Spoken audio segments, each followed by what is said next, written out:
By the 6th he had recovered a little from his illness and was eating regularly again for the first time in 2 weeks, having cooked his own khichdi and puris. He wrote in his diary that his strength renewed little by little. Thursday, September the 9th. 4 p.m. this afternoon, we have crossed over the Atlantic Ocean for 24 hours. The whole day was clear and almost smooth. I am taking food regularly and have some strength to struggle. There is a slight tacking of the ship and I am feeling a slight headache also, but I am struggling and the nectarine of life is Sri Chaitanya Charitamrita, the source of all my vitality. Friday, September the 10th. Today the ship is plying very smoothly. I feel today better, but I am feeling separation from Sri Vrindavan and my lords Sri Govinda, Gopinath and Radha Damodar. The only solace is Sri Chaitanya Charitamrita, in which I am tasting the nectarine of Lord Chaitanya's pastimes. I have left Bharat Bhumi just to execute the order of Srila Bhaktisiddhanta Saraswati in pursuance of Lord Chaitanya's order. I have no qualification, but have taken up the risk just to carry out the order of His divine grace. I fully depend on their mercy, so far away from Vrindavan. During the voyage, Srila Prabhupada sometimes stood on deck at the ship's rail, watching the ocean and the sky, thinking of Chaitanya Charitamrita, Vrindavan Dham, and the order of his spiritual master to go and preach in the West. Mrs. Pandya, the captain's wife, whom Srila Prabhupada considered to be an intelligent and learned lady, foretold Srila Prabhupada's future. If he were to pass beyond this crisis in his health, she said, it would indicate the goodwill of Lord Krishna, and he would be successful in his mission. The ocean voyage of 1965 was a calm one for the Jaladuta. The captain said he had never in his entire career had seen such a calm Atlantic crossing.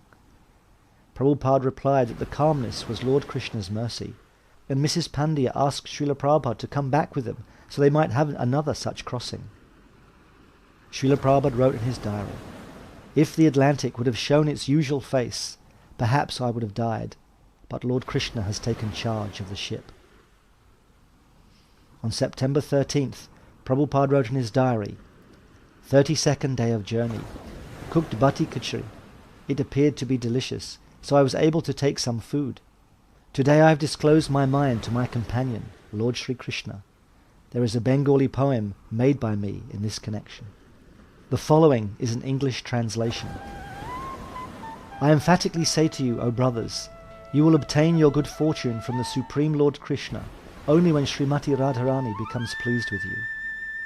Shri Srimad Bhaktisiddhanta Saraswati Thakur, who is very dear to Lord Gauranga, the son of Mother Sachi, is unparalleled in his service to the Supreme Lord Sri Krishna. He is that great saintly spiritual master who bestows intense devotion to Krishna at different places throughout the world. By his strong desire, the holy name of Lord Gauranga will spread throughout all the countries of the Western world. In all the cities, towns and villages on the earth, from all the oceans, seas, rivers and streams, everyone will chant the holy name of Krishna. As the vast mercy of Sri Chaitanya Mahaprabhu conquers all directions, a flood of transcendental ecstasy will certainly cover the land. When all the sinful, miserable living entities become happy, the Vaishnava's desire is then fulfilled. Although my Guru Maharaj ordered me to accomplish this mission, I am not worthy or fit to do it. I am very fallen and insignificant. Therefore, O Lord, now I am begging for your mercy so that I may become worthy, for you are the wisest and most experienced of all. If you bestow your power by serving the spiritual master, one attains the absolute truth. One's life becomes successful. If that service is obtained, then one becomes happy and gets your association due to good fortune. O Lord Krishna, you are my eternal companion. Forgetting you, I have suffered the kicks of Maya birth after birth. If today the chance to meet you occurs again, then I surely will be able to rejoin you. O dear friend, in your company I will experience great joy once again. In the early morning I will wander about the cowherd pastures and fields, running and frolicking in many forests of Braj. I will roll on the ground in spiritual ecstasy. Oh, when will that day be mine? Today that remembrance of you came to me in a very nice way. Because I have a great longing, I call to you. I am your eternal servant, and therefore I desire your association so much. O Lord Krishna, except for you there is no other means of success.